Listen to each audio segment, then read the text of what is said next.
Uma transformação cíclica é aquela que começa no estado e termina no mesmo estado do gás. O que será que acontece com a primeira lei da termodinâmica nesse tipo de transformação? É isso que eu vou te falar hoje. Vem comigo então!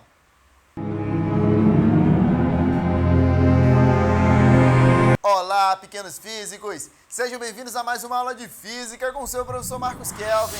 Na aula de hoje falaremos sobre a transformação cíclica, pessoal. Mas antes, não deixe de se inscrever no canal e ativar o sininho para que você receba mais comunicados sobre essa aula top, pessoal. Gente, a transformação cíclica, turma, é aquela que inicia num certo estado e faz várias transformações, mas volta para o mesmo estado. Então imagina que tem um gás, tá, aí dentro de um recipiente, e aí está acontecendo vários processos termodinâmicos nesse gás. Então, por exemplo, aqui ó, eu coloquei um processo em que eu tenho 4 trechos. Ó.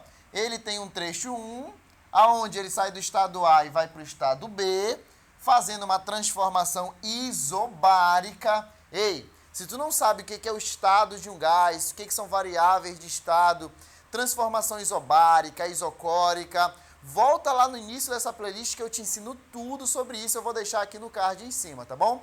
Mas olha aqui, ó, se tu já chegou até aqui é porque tu já sabe tudo isso, ó. Então ele saindo do estado A indo até o estado B pelo trecho 1, por uma transformação isobárica. Depois ele vai sair do estado B e vai para o estado C, por o trecho 2, fazendo uma transformação isocórica. Depois ele vai sair do estado C e vai até o estado D, por mais uma transformação isobárica. Depois ele vai sair do estado D e vai para o estado A novamente, lá no início, por uma transformação isocórica novamente. Então, nessa transformação aqui, nesse conjunto de transformação aqui, ó, ele saiu do estado A, foi para o B, foi para o C, foi para o D e voltou para o A. Uma transformação cíclica, pessoal. E aí, tu deve notar o seguinte, ó, ele volta até o estado inicial. Se tu lembra lá da transformação do trabalho em ciclos, do trabalho numa transformação em ciclo, tu já sabe que o trabalho é a área interna dessa figura geométrica. Mas o que será que acontece com o calor? O que será que acontece com a variação de energia interna? O que será que acontece com a primeira lei da termodinâmica? Lembra que a primeira lei da termodinâmica é a lei da conservação da energia. E aí, por isso eu detalhei cada trecho aqui para ti, que é para tu entender exatamente o que está acontecendo. Ó, então, vamos lá. No trecho 1, pessoal, no trecho 1, que é sair de A até B, ele está aumentando de volume. Portanto, o trabalho vai ser positivo.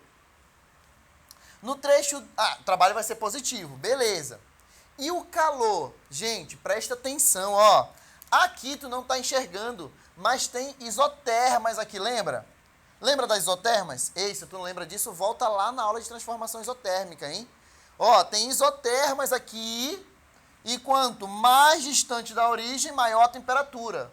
Então, se ele está indo do estado A até o estado B, é porque a energia interna dele está aumentando. Se o trabalho é positivo, e a energia interna está aumentando, quer dizer que o calor também tem que ser positivo. Então, o gás está recebendo calor aqui no trecho 1. Ah, professor, que fácil.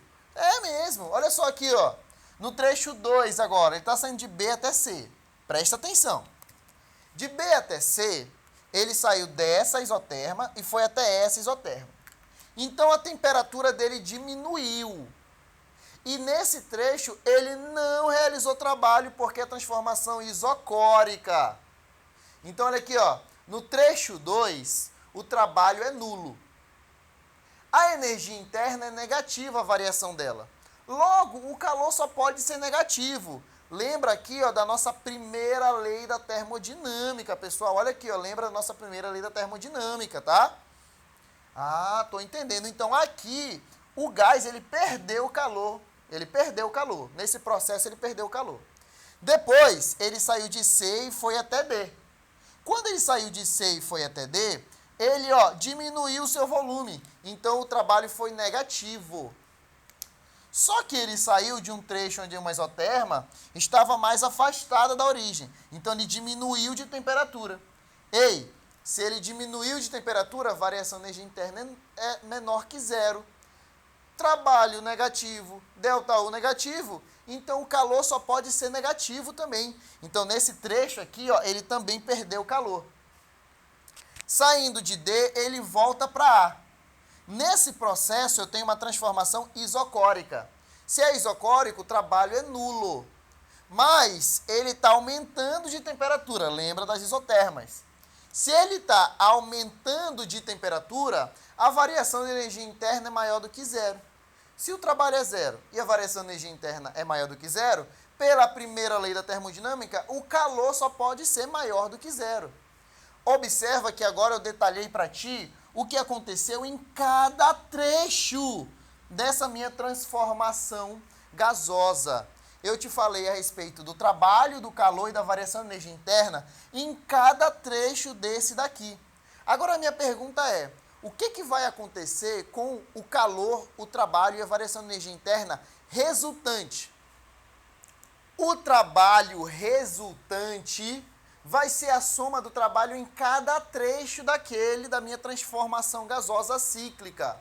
Então, eu tenho que pegar o trabalho do trecho 1, mais o trabalho do trecho 2, mais o trabalho do trecho 3, mais o trabalho do trecho 4. O calor resultante, idem, vai ser o calor do trecho 1, mais o calor do trecho 2, mais o calor do trecho 3, mais o calor do trecho 4. Lembrando que ambos podem ser positivos ou negativos. Mas olha o que acontece com a variação da energia interna.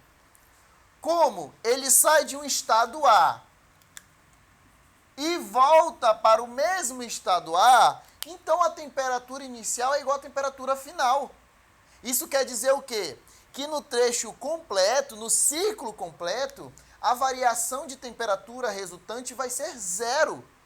Portanto, olha quanto é que vai ser a variação de energia interna resultante. Zero também. Lembra lá, olha só, que a variação de energia interna em cada trecho não era zero. Mas quando eu analiso o ciclo todo, aí ela dá zero. Por quê? Porque ela sai de um estado que tem uma temperatura e volta para a mesma temperatura. Lembra que a variação de energia interna é uma função exclusiva da variação de temperatura, não é mesmo? Agora, olha como é que vai ficar a primeira lei da termodinâmica, pessoal. Aqui, ó. A quantidade de calor total que eu vou trocar no gás, nesse ciclo, é igual ao trabalho total desse ciclo, mais a variação de energia interna total. E nós acabamos de ver que a variação de energia interna é zero no trecho total. Logo, numa transformação cíclica, sempre a quantidade de calor resultante vai ser igual ao trabalho resultante. Pessoal, olha só que fácil, Como eu descrevi tudinho para ti, mastigado, eu chego à conclusão de que o calor resultante é igual ao trabalho resultante. Mas isso, tu não pode esquecer que não fala dos trechos separadamente, tá, pessoal? No trecho, eu vou calcular o trabalho, o calor e a variação de energia interna com as ferramentas que eu tenho, que eu aprendi lá das aulas anteriores. Mas, se eu quiser analisar o trecho total, o resultado total, tá aqui, ó. Calor total é igual ao trabalho total. Isso porque a variação de energia interna total vai ser nula. Que legal, né? Agora, tem mais uma coisa que eu preciso te falar. Como o calor é igual ao trabalho no ciclo completo, eu não sei se eu estou fornecendo calor para a substância para ela realizar um trabalho para mim, ou se eu estou realizando um trabalho para remover calor de algum lugar. E isso, quem vai me dizer, vai ser o ciclo, o sentido dele. Se for no sentido horário, nós falamos que nós transformamos calor em trabalho. Isso quer dizer que eu vou fornecer calor para ele realizar um trabalho útil para mim. Agora, se for no sentido anti-horário, aí eu digo que eu transformo o trabalho em calor. Isso quer dizer que eu vou realizar o trabalho para retirar calor de alguma substância. E é claro que aqui nós estamos falando das máquinas térmicas e das máquinas frigoríficas, que vai ser o assunto da nossa próxima aula. Então, pessoal, não perde a próxima aula, que ela tá fantástica. Valeu, turminha. Tchau!